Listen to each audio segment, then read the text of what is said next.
Welcome to Dear Fans. Raj Patel's Journey Flight 203 and the Battle for Dignity. Raj Patel adjusted his collar as he settled into his window seat on Flight 203, the weight of his military service medals carefully packed in his carry-on reminded him of his years of service. To both India and America at 42, his face bore the lines of someone who had faced both struggle and triumph. Today was supposed to be a joyous occasion. He was flying home to surprise his mother on her 70th birthday. The afternoon sun streamed through the small oval window, casting a warm glow. Passengers filled the plane around him. A young mother with a restless toddler smiled as she wrangled her child into the seat nearby. Across the aisle, an elderly couple nodded politely, their demeanor serene. Raj checked his watch and thought of his mother's reaction when she saw him at her door. After moving to the U.S. 15 years ago and serving in the Army, his visits home had become rare. This trip was a chance to reconnect. In his bag next to his medals was a beautiful silk SAHOO had carefully chosen as her birthday gift. He pulled out his phone and sent a quick text to his sister, who was in on the surprise on the plane. Now keep mom busy tomorrow afternoon. As he hit send, flight attendant Lisa Matthews walked down the aisle. Her practiced smile faded as her gaze settled on Raj. Her eyes narrowed slightly. Sir, I need to check your back, she said, her tone clipped. Raj looked up, confused but polite. Of course, he replied, reaching for his neatly stored carry-on. Is there a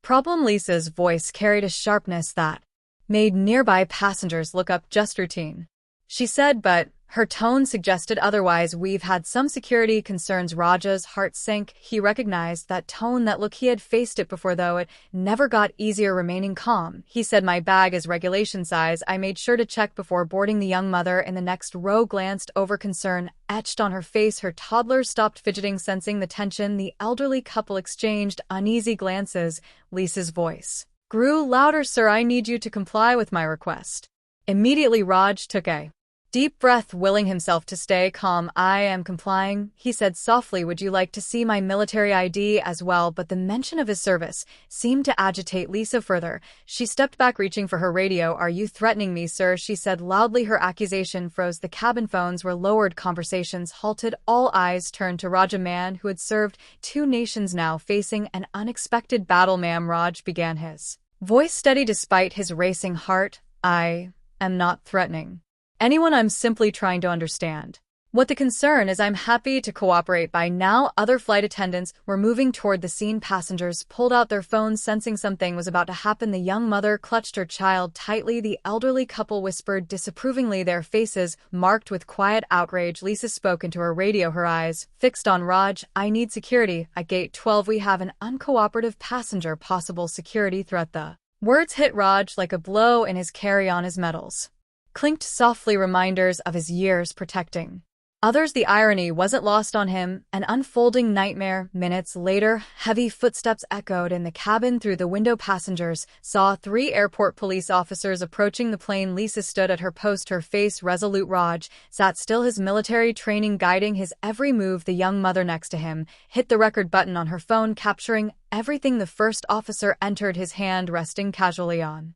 his weapon behind him. The others followed, their faces stern. Sir, the lead officer called, his voice commanding. Stand up and come with us. Raj's voice remained calm. Officer, I believe there's been a misunderstanding. I'm happy to explain. Stand up now, the officer barked, cutting him off. This is not a discussion, Lisa added. He was being aggressive when I asked to check his back. I felt threatened. Passengers stirred, disbelief spreading among them. The elderly man across the aisle finally spoke up. That's not true, he said, his voice shaking with anger. We all saw what happened. He was polite the entire time. The officers ignored him. One reached for Raj's arm. Stop resisting, the officer barked, though Raj hadn't moved. I'm not resisting, Raj replied evenly. I'm cooperating fully. As the officers pulled him into the aisle, phones captured every moment. His military ID fell from his pocket, clattering to the floor. Lisa watched silently, her earlier confidence now tinged with doubt. This is wrong. Someone called from the back. He didn't do anything. The aftermath dragged off the plane. Raj stood in the cold jet bridge, surrounded by officers. They patted him Down finding nothing inside the plane, passengers led by the elderly couple and the young mother demanded answers. Many began to disembark in protest, vowing never to fly with the airline again. Hours later, Raj sat in his sister's living room, his bag, now returned, held his medals in the silk sari for his mother. His phone buzzed nonstop, with messages and calls. Videos of the incident had gone viral, sparking outrage. Hashtags like #JusticeFor and #Our Veterans trended worldwide. Veterans organizations, civil rights groups, and public figures rallied to his cause. The airline issued a statement deeply regretting the incident, but it wasn't enough to quell the growing storm. Raj's mother, watching the news coverage, called him, "My son served too with honor. They cannot treat him like this. We will fight," she said, her voice firm. A movement for change. The next day, Raj stood before a crowd of supporters in his sister's front yard. Veterans in uniform, community leaders, and passengers from the flight gathered to stand with him. Holding the silk sari, he addressed the media. "Yesterday, I boarded a flight to surprise my mother for her birthday," he began. "Instead, I was humiliated and treated like a threat.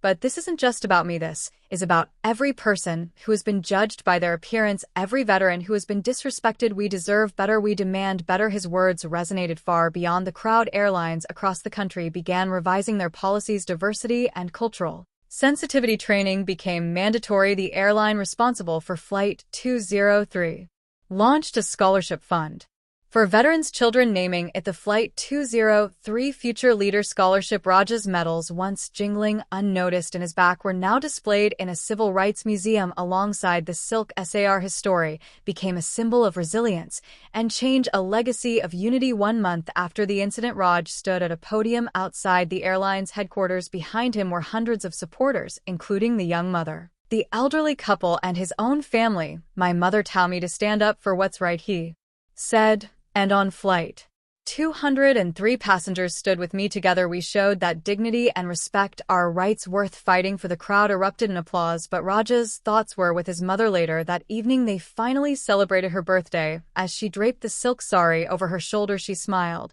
and said, "Sometimes the best gifts aren't the ones we plan." Raj's journey wasn't over, but he had already made a difference. Flight 203 had become more than an incident. It was a movement, a reminder that change begins when people stand together against injustice. Like this video and subscribe this channel. Thank you.